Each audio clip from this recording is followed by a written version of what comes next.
Bonjour les enfants, c'est Alex. Avez-vous déjà entendu parler des 600 franchimontois et de l'assaut de la dernière chance qu'ils ont mené pour sauver Liège? Si vous n'êtes pas liégeois, il y a de fortes chances que vous me répondiez non.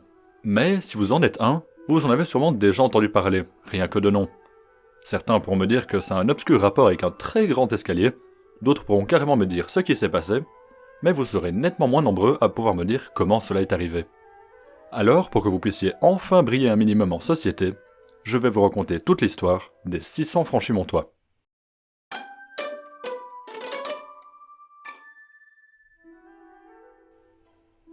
Nous sommes en 1456, en Europe, et un puissant État a décidé de recréer le royaume de Lotharingie, qui était l'un des royaumes nés de la division de l'Empire de Charlemagne et qui avait depuis longtemps disparu.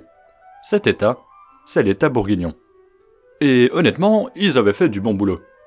Mais quand on regarde cette carte des Pays-Bas bourguignons, il y a quelque chose qui dérange, non? Cette grande ligne là qui divise tout en deux. Eh bien, cette grande ligne, c'est la principauté de Liège. Et c'est bien quelqu'un que ça dérange par-dessus tout, c'est Philippe le Bon, le duc de Bourgogne, qui par habileté politique va essayer de mettre la principauté de Liège dans son état. Mais avant ça, je dois vous parler de règles de succession. Bon, ne vous inquiétez pas, ça a l'air chiant, ça l'est un peu, mais on va faire vite. Les règles de succession, ce sont les règles qui définissent qui aura un titre lors de la mort de son détenteur initial. Par exemple, pour la primogéniture cognatique, si le roi meurt, c'est son fils le plus âgé qui prend sa place. C'est par exemple le cas de la royauté en France. Ça, c'est l'un des plus connus. Ou alors il y a aussi le partage salique, où là on divise le titre entre tous les enfants du roi. Bon, par contre c'est seulement les garçons, hein, les filles vous pouvez vous gratter. C'est ce qui mènera par exemple à la division de l'Empire de Charlemagne à sa mort. Mais pour la principauté de Liège, il y a quelque chose qui pêche. Bon, vous connaissez maintenant la chanson, Liège est une principauté, donc le seigneur est un prince.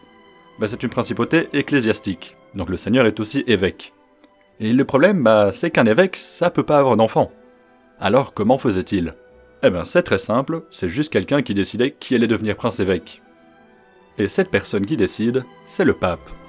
Et ça, c'est vraiment cool pour Philippe le Bon, qui s'entendait super bien avec le pape de l'époque, Calixte III. Tellement qu'il arrive à faire remplacer le prince-évêque Jean de Heinsberg, qui était de moins en moins aimé des Liégeois, par son neveu Louis de Bourbon. Et devinez pourquoi Jean de Heinsberg était de moins en moins aimé des Liégeois? Tout simplement parce qu'il était sympathique à Philippe le Bon et aux Bourguignons, que les Liégeois détestent. Alors est-ce que nommer le neveu du chef des Bourguignons va régler les problèmes? Non, non. Est-ce que ça va mener à 3 révoltes et des milliers de morts? Oh que oui.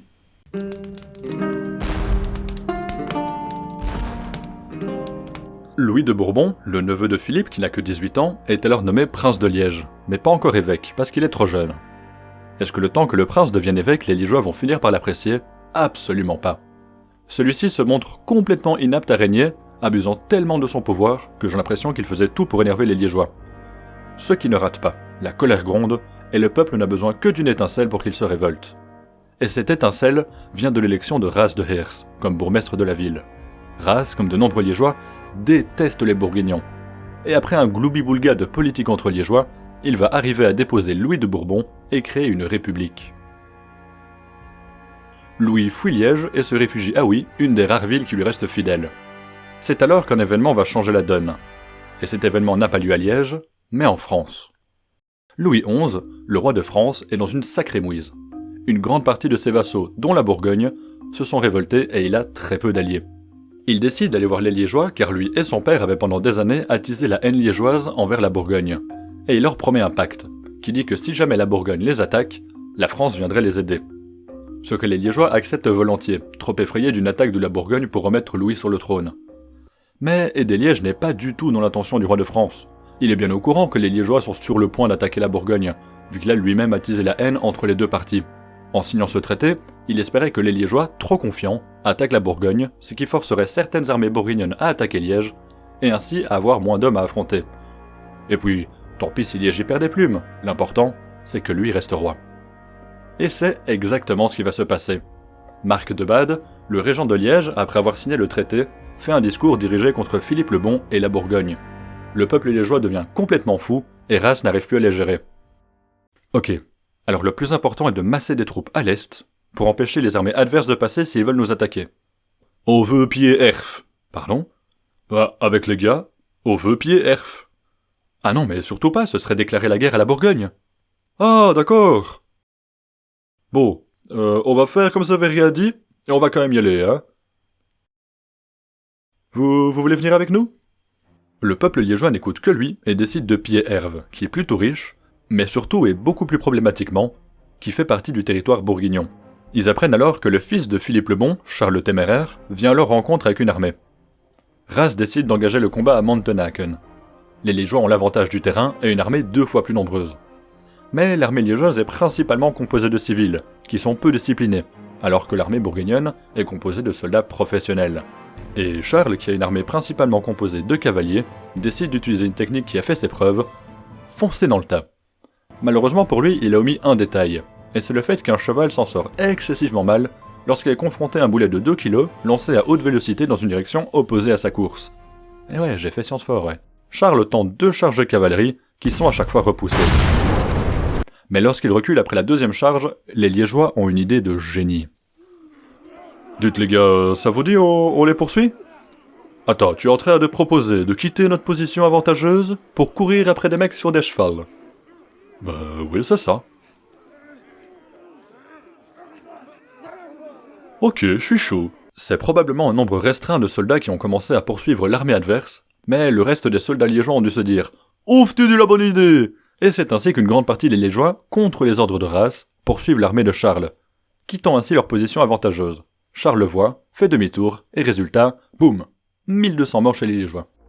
Alors le 22 décembre 1465, les Liégeois apprenant que la France ne fait plus partie du conflit, sont alors forcés de signer des traités de paix très durs, qui font perdre à Liège de nombreux droits, qui remettent Louis de Bourbon sur le trône, qui forcent l'exil de nombreuses personnalités liégeoises, et qui font de Liège un protectorat bourguignon.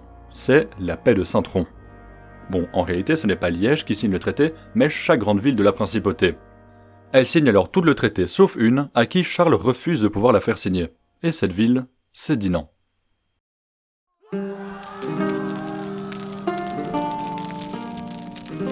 Mais pourquoi Charles refuse-t-il la paix avec Dinan, me direz-vous, jeune spectateur à soif de connaissances? Eh bien pour ça il faut remonter au début de la guerre. Quand Liège était en train de piller Herve, au même moment, un groupe de Dinantais reçoivent une missive, leur annonçant la mort de Charles le Téméraire lors d'une bataille en France. Ils trouvent alors que ce serait une bonne idée de narguer la ville bourguignonne d'à côté. Et les bougres n'y vont pas de main morte. Ils créent carrément un mannequin de Charles, qu'ils pendent devant la ville, puis lui tirent des flèches dessus, tout en l'insultant lui et sa mère. Et ça, devant les yeux consternés des bourguignons. Est-ce que c'était une bonne idée? Bien sûr que non! Surtout que, cerise sur le caca, Charles était même pas mort. Philippe, qui venait de terminer une guerre et qui a donc logiquement besoin d'argent, entend parler de citoyens d'une riche ville qui l'a insulté. Le groupe de personnes ayant insulté son fils et sa femme lui offre donc une possibilité de remplir ses caisses sur un plateau d'argent. Et nous revoilà donc au 22 décembre 1465. Tout Liège signe le traité de paix, sauf Dinan. S'ensuit alors 4 mois un peu gênants pour Dinan, qui est officiellement en guerre contre la Bourgogne, mais pendant lequel il ne se passe rien. Les Dinantais, qui avaient bien compris que Philippe leur préparait un sale coup, Comment? essayent de s'expliquer avec lui disant que c'était juste des connards, et que la ville ne cautionnait en rien leur action. Mais Philippe ne veut rien entendre. Alors ils essayent de demander l'aide de Louis XI, mais celui-ci ne le répondit même pas. Il ne leur reste alors plus qu'un allié possible, les Liégeois. Toutes les villes de la principauté, sauf oui, Maastricht et Dinan, décident de s'allier entre elles pour défendre Dinan et ne pas respecter la paix signée. Les Bourguignons mettent le siège devant Dinan. Les Dinantais se défendent comme des diables, mais l'armée bourguignonne est trop grande. Ils demandent alors pour se rendre, mais Charles le Téméraire, bien décidé de faire de Dinan un exemple, leur répond que Dinan se rendra quand lui l'aura décidé.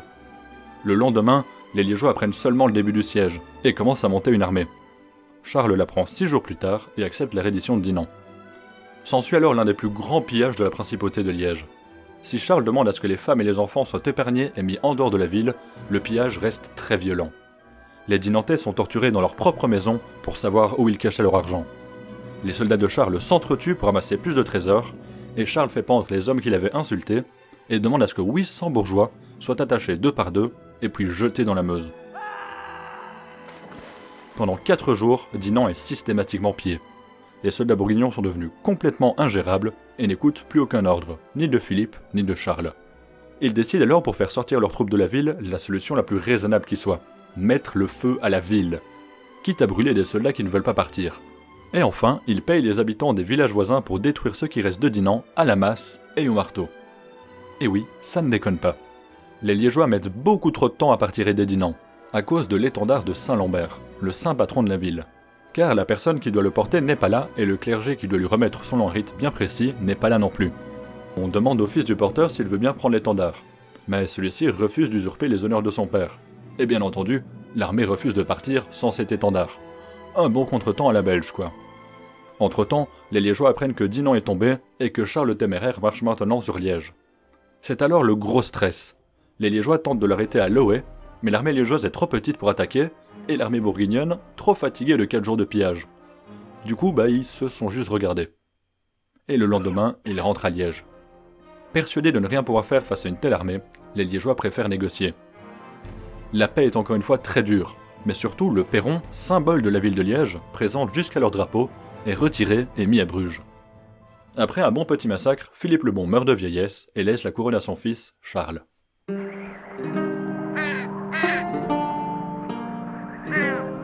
C'est alors qu'arrive dans notre histoire le pape Paul II. Et Paul, il est pas super content, car Liège étant en territoire ecclésiastique, elle appartient à l'église et donc au pape. Et avoir un Philippe et un Charles qui mettent le souk, rasent des villes et volent les églises de son territoire, ça l'ennuie pas mal. Il décide alors d'envoyer un pacificateur, l'évêque Onofrio de Santa Croce. Et Onofrio n'a pas une tâche facile. Il essaye d'alléger les traités que la Bourgogne avait imposés aux Liégeois, de réconcilier les Liégeois avec leur prince-évêque et de calmer les tensions avec Charles. Une tâche très compliquée, mais à laquelle il se débrouille plutôt bien. C'est alors que les personnes qui avaient été exilées par le traité de Saint-Tron envahissent Liège, peu défendues.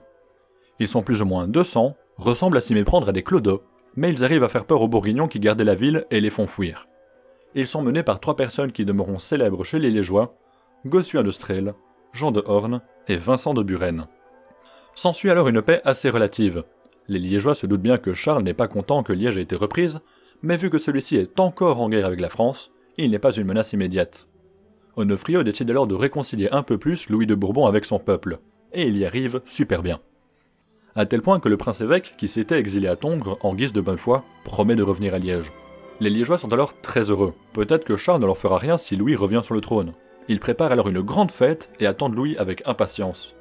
Mais Louis prend peur de la réaction que pourrait avoir Charles et décide de rester à Tongres. Onofrio ne baisse pas les bras et il va voir le prince-évêque pour lui parler.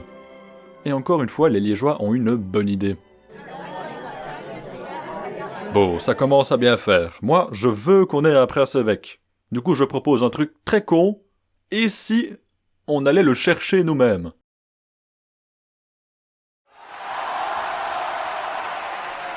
Et devant cette merveilleuse idée, 5000 Liégeois rentrent en plein territoire bourguignon, capturent les soldats stationnés à Tongres, prennent le prince-évêque et Onofrio, et ramènent tout ce beau monde à Liège, ridiculisant ainsi les Bourguignons, ce que Charles n'oubliera pas.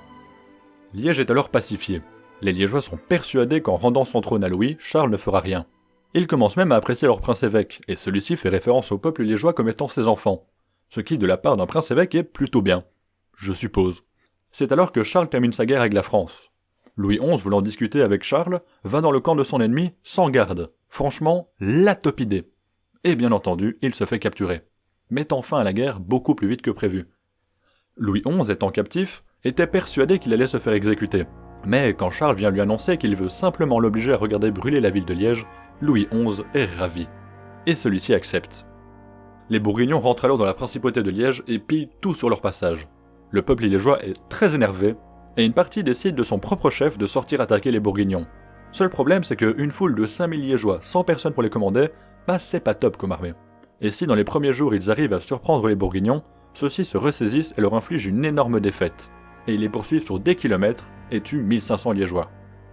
Les Liégeois envoient Onofrio et Louis de Bourbon pour essayer de négocier la paix, mais ça ne marche pas. Le 26 octobre, le siège de Liège peut commencer. Dès le premier jour, les Bourguignons attaquent la ville sans succès. Ils perdent même 2 étendards, ce qui à l'époque était bien la loose. Le soir, Jean de Horn a une idée. Surprendre l'armée bourguignonne en pleine nuit, comme il l'avait fait à Saint-Tron. Avec une petite armée, il sort discrètement de la ville et attaque les Bourguignons. Dans un premier temps, les Bourguignons, à moitié endormis, ne leur opposent qu'une faible résistance. Les Liégeois massacrent 800 hommes et font fuir 2000 archers. Mais ils essayent de s'en prendre aux troupes d'élite de l'armée bourguignonne. Ça ne marche pas. Les rôles s'inversent et c'est au tour des Liégeois de se faire massacrer. Les Liégeois se replient le plus vite possible dans la cité et en restent là pour la nuit. Pendant 3 jours, les Bourguignons tentèrent attaque sur attaque. Les Liégeois se défendent comme des lions et le repoussent à chaque fois. Mais le 29 octobre, Liège est dans une position désespérée. Il n'y a plus de poudre à canon, de nombreux défenseurs sont morts ou alors ont fui, et les Bourguignons ne vont pas tarder à lancer un assaut final. C'est alors que Gossuin de Strel a un plan audacieux. Attaquer le camp bourguignon pendant la nuit pour capturer Charles et Louis XI et ainsi pouvoir négocier la paix. Gossuin et de Buren rassemblent alors un maximum de défenseurs. La plupart de ceux qui accepteront de participer à l'expédition seront les habitants du pays de Franchimont. Les légendes veulent qu'ils étaient 600, mais en réalité on ne sait pas vraiment combien ils étaient.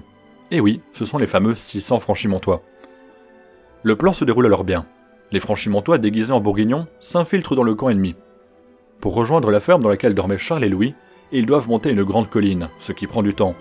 Les premiers arrivés en haut s'ennuient et décident de taper la discussion avec des lavandières bourguignonnes, ce qui est clairement pas très malin vu l'accent des Liégeois. Les lavandières comprennent très vite qui ils sont et donnent l'alerte. Ils se dirigent alors vers la ferme au pas de course, tout en tuant bon nombre de bourguignons qui étaient sur leur chemin. Leur plan est sur le point de marcher, mais malheureusement pour eux, quelque chose ne va pas.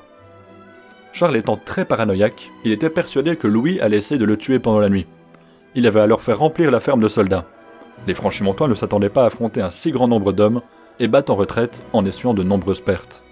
2 jours plus tard, Charles lance l'assaut final et prend finalement Liège. Elle partagera le même triste sort que Dinan. La ville fut totalement pillée, des familles entières étaient attachées et puis jetées dans la Meuse. Les Liégeois se faisaient massacrer jusque dans les églises.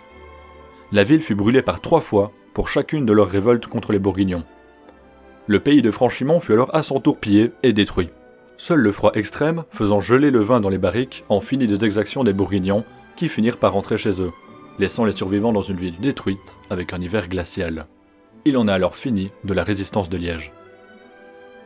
3 ans plus tard, Charles offrit à Liège une statue de lui qui tient le reliquaire de Saint-Lambert, pour ainsi signifier qu'il est le véritable chef de Liège. Cette statue est d'ailleurs toujours à Liège. Il faudra attendre la mort de Charles le Téméraire pour que les habitants de Liège et Dinan aient le droit de reconstruire leur ville. Les Liégeois finiront par se débarrasser des Bourguignons et regagner leur indépendance quelques années après la mort de Charles. Ils érigeront en souvenir des Franchimontois et leur quasi-réussite des escaliers nommés les 600 Franchimontois, qui n'existent plus aujourd'hui, et renommeront un autre escalier en Montagne de Buren, qui elle est toujours bien là. Ainsi se termine l'histoire des révoltes de Liège et des 600 Franchimontois. J'espère que cette vidéo un peu longue vous a plu, et je vous dis à la prochaine.